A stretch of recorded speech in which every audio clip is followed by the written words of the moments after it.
Bonjour, cette semaine, on reçoit David Poulain. Bonjour, David. Eh, bonjour.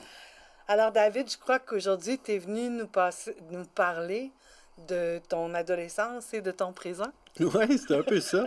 Merci de l'invitation. Puis quand on m'a invité, comme j'avais pas nécessairement d'œuvre en cours, je me dis, bon, mais je vais fouiller un peu dans ce que j'ai. Puis oui, je suis tombé là-dessus En fait, je suis tombé sur des souvenirs d'une partie de mon adolescence, ma fin de l'enfance, de l'adolescence avec toute la série des Bob Moran.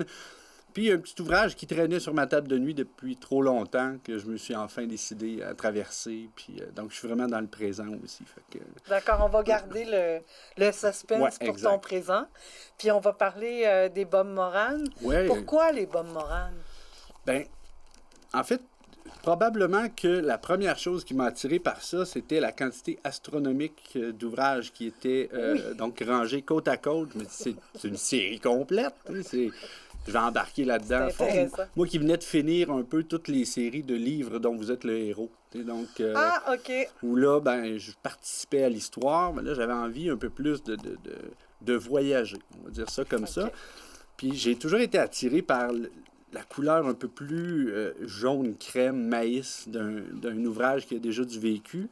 Donc, c'est des romans qui dataient de 73, donc cette édition-là. Donc, il avait déjà vécu, il avait déjà été lu en masse. Oui. Puis je pense que c'est ça, l'attrait des couleurs peut-être qui m'attirait, les titres. Donc, la mémoire du tigre, la colère du tigre. Puis là, je m'amenais un peu à... Puis, je sais pas, Bob Moran, j'avais déjà entendu ça, peut-être, là, justement, de mon oncle réel qui les avait lus. Puis je suis plongé là-dedans un peu, en fait, dans l'inconnu, parce qu'on commence par en lire un. C'est des petits ouvrages, en moyenne 100-125 pages. Des histoires qui se lisent quand même très bien. D'aventure. Donc, d'aventure, ouais. Donc, Henri Verne, qui lui a créé ce personnage-là au début des années 50, là. Donc, en 53, a commencé à créer ce personnage-là. À la base, c'était parce il écrivait déjà, il a écrit sous plusieurs pseudonymes.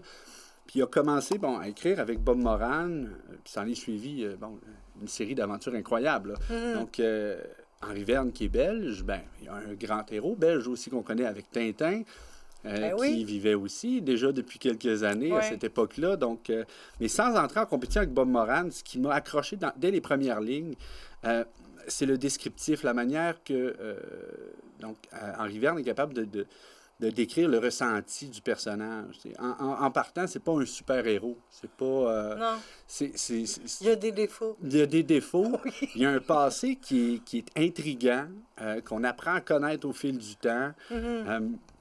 Puis il y a ce trait de caractéristique-là qui semble on dirait qu'il est dur, qui est très refermé. C'est un gars qui a fait l'armée, Bob Moran, qui a gravi les échelons, qui a fait la guerre, donc c'est un pilote d'avion, donc qui a vécu tout ça, mais ça, on l'apprend au fil du temps. Fait a priori, je pense ce qui m'a accroché, ça a été vraiment la manière que Henri Verne décrivait un peu ce moment-là. J'avais déjà commencé à lire à l'époque Le Seigneur des Anneaux, donc Tolkien, qui est très descriptif dans la description on va dire des paysages du pays. Des langues. Qu'ils ont inventées. Et puis des langues, c'est ça qui a piqué ma curiosité, puis qui donnait vraiment du concret, puis encore là, de l'envie de découvrir plus.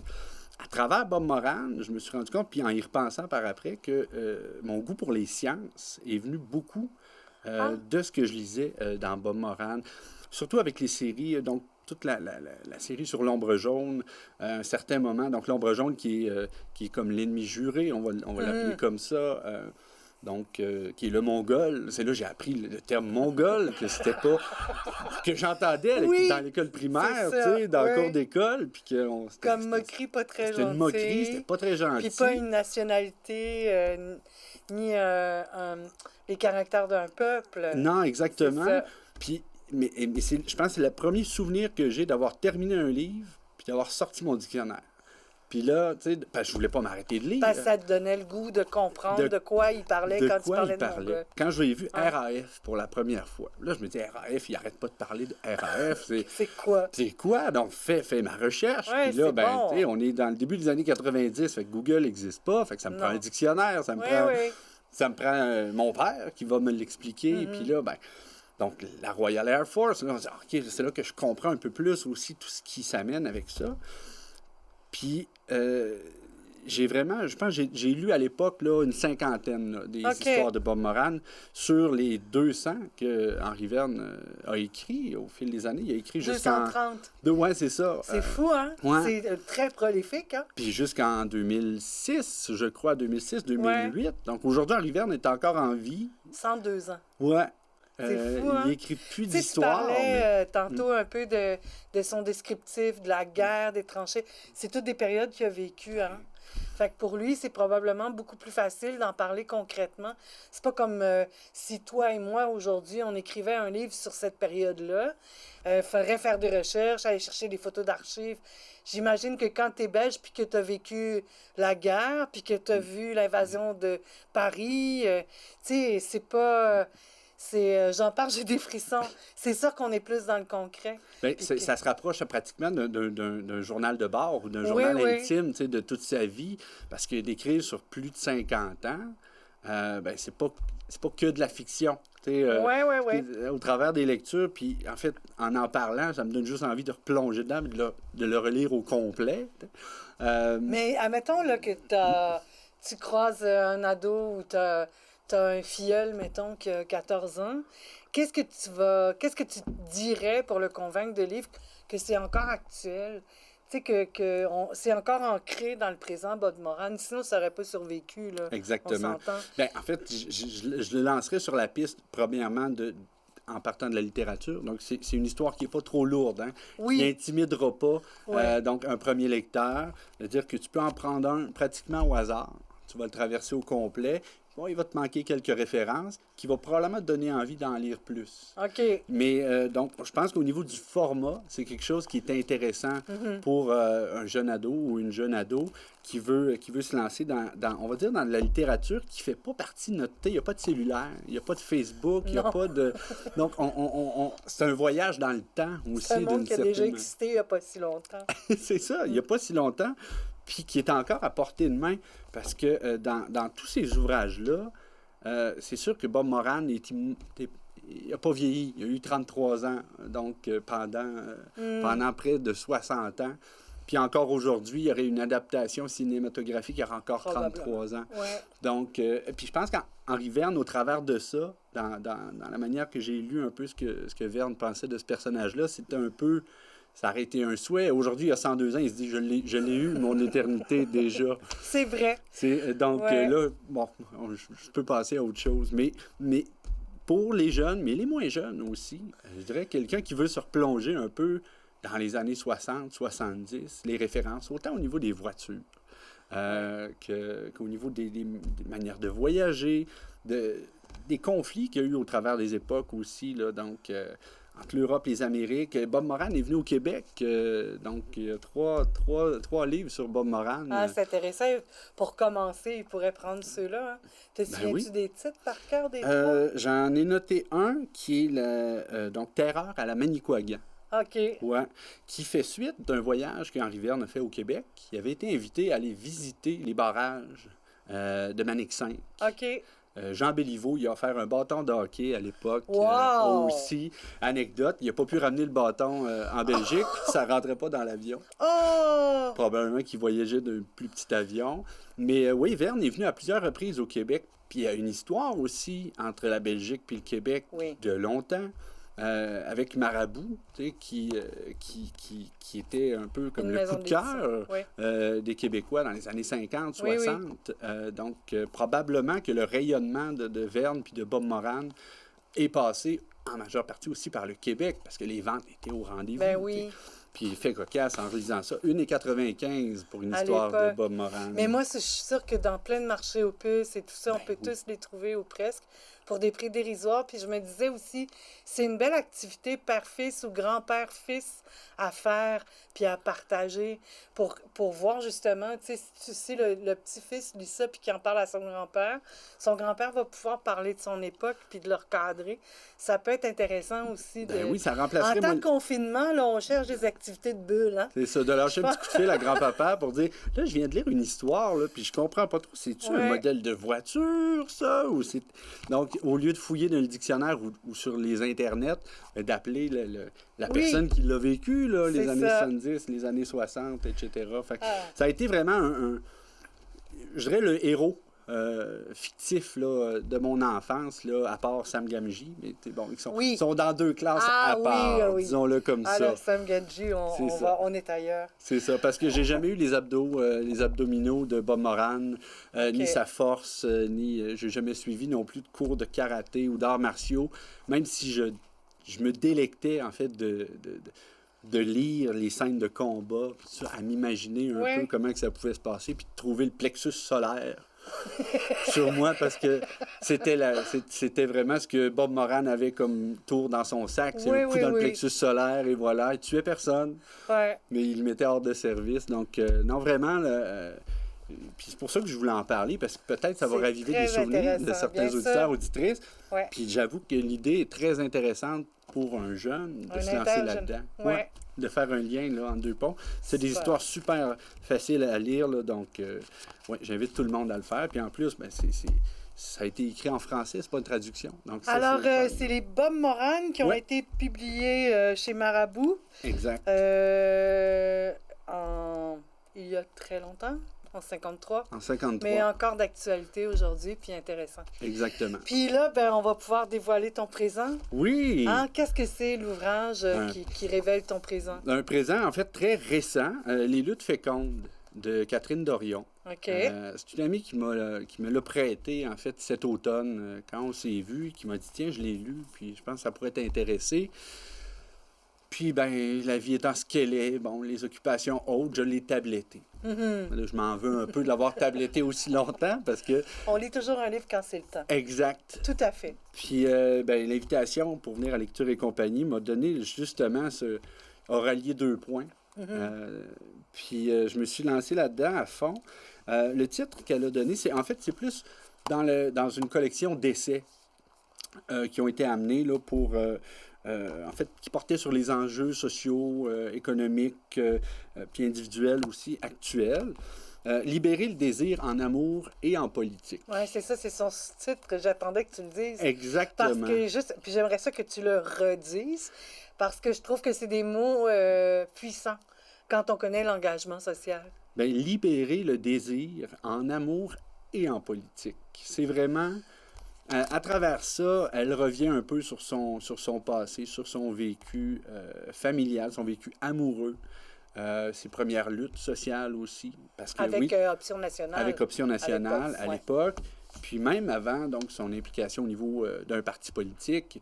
Donc, Catherine, qui a étudié à l'UQAM, qui a étudié à Londres aussi, qui a voyagé beaucoup, qui est sensible donc aux causes sociales, qu'il est encore plus aujourd'hui parce qu'elle est impliquée directement au niveau du gouvernement, mais qui est poétesse, qui est slameuse, écrivaine, donc qui était des rassemblements, donc qui faisait les discours, qui est indépendantiste aussi depuis que son éveil est arrivé.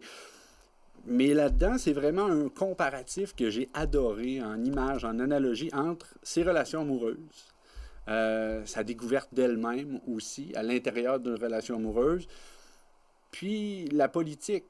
Sa militance. Sa militance interne, puis en même temps sa critique aussi un peu sociale de pourquoi est-ce que le monde politique est encore stagnant ou encarcané donc dans cette boîte-là, puis sa réflexion par rapport à ses relations amoureuses, c'est un peu ça. À un moment donné, il y a un désir, parce qu'elle compare beaucoup le désir et la peur, donc qui sont les deux envers d'une même médaille. Donc, de laisser la peur de côté, la peur de sortir du cadre, la peur de décevoir pour suivre son désir, ce qu'elle ressent.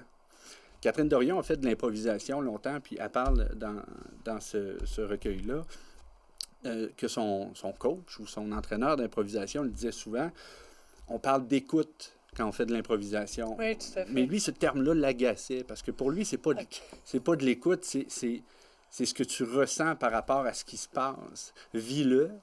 Oui, c'est beau de l'écouter, mais c'est écoute-toi. Donc, puis j'en fais de l'improvisation, puis c'est vrai que je dis à mes joueurs d'écouter l'autre, puis tout ça.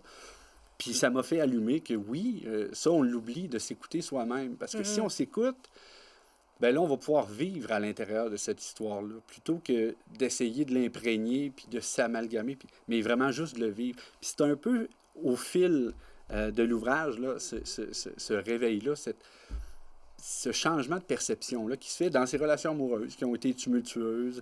Donc, Catherine a eu 2 enfants, plusieurs séparations, des relations plus éphémères que d'autres. Mais sa relation avec l'amour, puis donc tout ce qui est le côté charnel, la passion, le désir, puis intercalé toujours d'analogies puis d'analyses au niveau du monde politique. Évidemment, on traverse l'époque 2012 avec donc toute la mobilisation étudiante qui était très présente aussi à l'époque. Puis il y a ce côté-là que moi j'ai vécu aussi en 2012, c'est-à-dire d'une relation de... C'était charnel, on voulait se rassembler, on voulait se coller les uns sur les autres pour être plus forts. Puis ça a été, tu sais, moi, ce qui m'a beaucoup frappée, parce que moi aussi, là, je suis une militante de longue date, moi, je suis pas mal plus vieille que toi, puis j'ai tu sais, des manifestations, des mouvements étudiants, j'ai fait partie de plusieurs, puis moi, c'est quand j'ai vu les casseroles, là. Quand les casseroles se sont mis à sortir, que les gens étaient sur leur galerie, que là, on sentait que socialement, tu sais, ça avait dépassé le mouvement étudiant. On était ailleurs, puis moi, ça m'a rempli d'espoir parce que je me suis dit, tu sais, souvent, tu as l'impression, je pense que c'est Platon qui disait à des gens, justement, qui lui demandaient conseil pour tasser un dictateur en Sicile, comment ça se fait qu'on essaie de convaincre les autres puis qu'on n'est pas capable? Puis Platon, il disait, regarde, il y a toujours 15% de gens qui sont plus conscients que d'autres. Mais pour que ça dépasse ça, ben, c'est comme quelque chose de social, un moment qui embarque. Puis moi, 2012, j'avais cette impression-là beaucoup. Là. C'est ça, ça l'a décollé la journée où, puis Catherine en parle dans son ouvrage, qu'on a arrêté de chercher à mobiliser les gens. Puis que ça s'est fait, justement, c'est naturellement. Que la porte de patio s'ouvrait, que les gens sortaient sur le balcon pour supporter le mouvement. Puis c'est un peu ça qui, un peu comme dans une relation amoureuse, puis elle fait le parallèle aussi, tu sais, de ce regard-là qui se croise, puis que les deux interlocuteurs ressentent quelque chose, puis se disent, bon, ben là, faut-tu que je le fasse parce qu'on a déjà entamé quelque chose, ou c'est vraiment, si je m'écoute, c'est ça que je veux. Tu sais, j'y vais. Fait que c'est pas, je le fais, on est en couple. T'es ma blonde, t'es mon chum, parce que... Le standard, c'est ça, sortir des sentiers battus. C'est ça, puis elle fait beaucoup de références. C'est sûr qu'on a un passé, donc, le christianisme, tu sais, qui nous a encarcanés dans un cadre de monogamie, puis donc, un mari, une femme, donc, les enfants, etc. Puis, au travers de sa réflexion, mais il y a son vécu, au travers de ça, elle vit aujourd'hui avec... 2 enfants, 2 pères différents, dans une merveilleuse bulle, dans un merveilleux univers dans lequel les enfants sont heureux, même si ça ne cadre pas dans ce moule, c'est la solution parce qu'elle s'est écoutée. Puis ce qu'elle cherche aussi dans son lien avec la politique, c'est un peu ça aussi. Les révolutions ne se feront pas à l'intérieur d'une boîte. Si on essaie de le faire à l'intérieur de la boîte, ça ne se fera jamais. Donc, puis on le sait, à travers toutes les époques au Québec, on en a vécu des tentatives de révolution, de réforme du système, que ce soit de l'éducation. Puis là, on regarde notre boîte, puis on se dit, ah, mais cette boîte-là, ça fait plus l'affaire. On regarde la boîte de l'autre, puis on se dit, ah, mais ça, c'est une belle boîte, ça, on pourrait essayer. Oui, tout à fait. Mais au final, le problème, c'est la grandeur de la boîte, puis c'est sa forme qui est trop définie. La passion, le désir, c'est pas défini, c'est... Mais c'est très drôle que tu viennes de lire ça. Tu aurais pu lire ça juste un peu avant de déposer ta candidature à la mairie. Oui. Et puis là, j'ai envie de te demander, t'es allé avec quoi quand t'es allé à la mairie? Bien, en relisant ça, je me suis reconnu. OK. Avec justement ce ressenti-là intérieur, ce désir-là. Parce que je suis basculé entre la peur puis le désir. J'étais sur ce fil-là pendant quand même un bon bout de temps. Puis pas juste par rapport à la politique municipale, mais par rapport à plein de projets de vie. Oui. D'y aller avec le désir. Puis c'est particulier parce que Catherine Dorion puis moi, on a la même âge. On est nés en 82, tous les deux. ses relations amoureuses, ses tumultes, sa réflexion intérieure, sa dualité. Ouais. Je l'ai vécu aussi. Fait que c'est pour ça que je dis je l'ai tabletté trop longtemps. Puis oui, avoir lu ça, quoi que ça a sorti en 2017, probablement qu'il aurait été tout chaud avant que je dépose ma candidature en politique. Okay. Mais oui, j'ai l'impression que je suis un peu ce motus-là, cette motivation-là qui l'habite là, aujourd'hui. Mais ça a quasiment été rassurant pour toi de lire ça. C'est comme, ça explique ce pourquoi tu as agi. Puis de savoir que tu as agi avec ton cœur, ben je trouve ça intéressant. Moi. Mais sans chercher l'approbation, parce que c'est sûr que je ne l'ai pas fait non plus pour ça. Non, ben non. Mais là, de voir, c'est un peu ce que j'appelle souvent, moi, c'est un point de repère dans ma vie, cet ouvrage-là, à partir d'aujourd'hui. En anglais, on dit un checkpoint. C'est l'endroit où je me dis, ah, là, je viens de voir le drapeau. Donc, je suis au bon endroit, je peux continuer sur ce chemin-là. Comme dans un rallye Paris-Dakar, je sais où je vais. Je te remercie, David. Ça a été très intéressant. Bien, merci Puis beaucoup, on François. se retrouve bientôt. Merci d'avoir été là.